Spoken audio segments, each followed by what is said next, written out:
आज Doubtnut app download करें। Doubtnut पर अपने सभी गणित, रसायन विज्ञान, भौतिक विज्ञान और जीव विज्ञान के डाउट्स का करो सफाया। बस प्रश्न की फोटो खींचो, एक ही प्रश्न को क्रॉप करो और तुरंत वीडियो सोल्यूशन पाओ।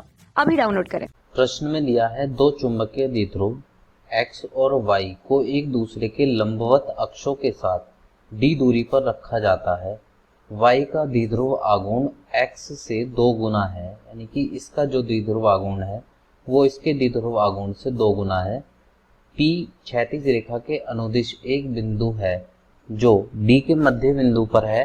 एक कोण थीटा बराबर 45 डिग्री से पर P से गुजरने वाले आवेश Q पर बल का परिमाण क्या है और D द्विध्रुव के आकार की तुलना में बहुत बड़ा है। तो जैसा कि इसमें हमें दिया हुआ है कि इसका यहाँ से यहाँ तक का जो मान है वो D है, तो मतलब ये जो प्रश्न में दिया है ये D है, तो यहाँ से यहाँ तक का जो मान होगा वो हो जाएगा D/2 और ये भी कितना होगा D/2 होगा।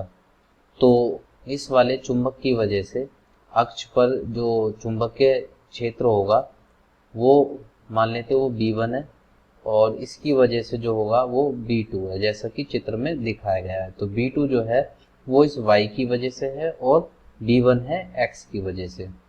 तो हम यहाँ से जो है B1 का मान निकाल सकते हैं।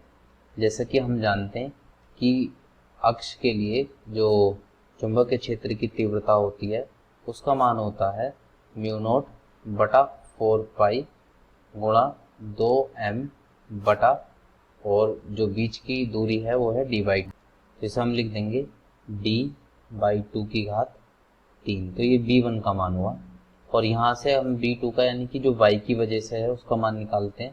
तो वो कितना होगा, वो होगा μ0/4 पाई। सूत्र में क्या होता है कि यहाँ पर होता है m बटा D/2 की घात 3।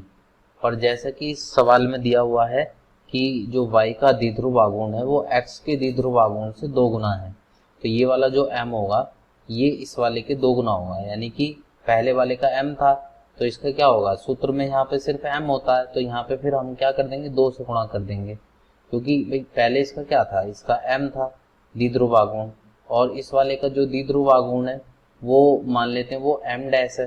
तो इसका जो सूत्र बनता वो 2m बनता और यहाँ पर सूत्र में क्या होता है कि जब हम इस तरीके से समांतर अक्ष पे निकालते हैं तो ये फॉर्मूले में सूत्र में यहाँ आता m डैश और m डैश जो है वो सवाल में दिया हुआ है वो 2m के बराबर है। तो इसको हम क्या कर देंगे, यहाँ पर सीधा सीधा 2m के बराबर लिख देते हैं।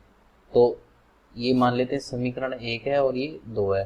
तो अगर समीकरण 1 और 2 से देखें तो हमें क्या दिखाई देता है, समीकरण 1 व 2 से कि B1 जो है वो किसके बराबर होगा, B2 के बराबर होगा। B1 बराबर होगा B2 के। तो इसकी मदद से अगर हम लोग इसका थीटा का मान निकालें तो थीटा का मान कितना होगा, अगर हम यहाँ पर इस तरह से एक रेखा खींच देते हैं तो कैसे निकलेगा थीटा का मान, हम देख सकते हैं कि tan थीटा बराबर होगा वो किसके बराबर होगा, tan थीटा होगा B2/B1 के। तो ये हो जाएगा B2/B1। अब दोनों क्योंकि बराबर है तो इसका मान 1 के बराबर होगा और tan थीटा बराबर हो जाएगा tan 45 के। तो यहाँ से थीटा का मान आया 45। तो जो चुंबकीय क्षेत्र होगा, नेट चुंबकीय क्षेत्र, कुल चुंबकीय क्षेत्र वो 45 डिग्री पर होगा। तो अब सवाल में क्या दिया हुआ था कि एक आवेश जो है वो 45 डिग्री के कोण से चलता है, तो उसका परिमाण क्या होगा, उस पर लगने वाले बल का। तो जैसे कि अब हम देख सकते हैं कि हमारा जो चुंबकीय क्षेत्र है उसका जो मान है वो कुछ इस तरीके से है, मतलब हम उसको ऐसे दिखा सकते हैं जो कि 45 डिग्री के कोण पर है क्षैतिज से, ये 45 डिग्री कोण पर है और जो आवेश है वो भी 45 डिग्री के कोण पर ही चल रहा है। तो Q और B दोनों में जो कोण होगा मान लेते वो थीटा की जगह, क्योंकि थीटा हमने यहाँ लिया था तो मान लेते वो फाई है, तो फाई कितना होगा 0 होगा। तो हम जैसा कि जानते हैं फोर्स जो होती है, बल जो होता है वो होता है Q वी वी साइन, क्योंकि इन दोनों के बीच का कोण फाई माना तो फाई के बराबर और फाई 0 के बराबर हो जाएगा, तो जो कुल बल होगा वो 0 के बराबर होगा। तो जो इसका उत्तर होगा वो होगा ऑप्शन 4 0। धन्यवाद। कक्षा 6वीं से 12वीं से लेकर नीट, IIT, JEE वो एडवांस के लेवल तक 1 करोड़ से ज्यादा छात्रों का भरोसा। आज ही डाउनलोड करें डाउटनेट ऐप या व्हाट्सएप करें अपने सारे डाउट्स 8400 400 400 पर।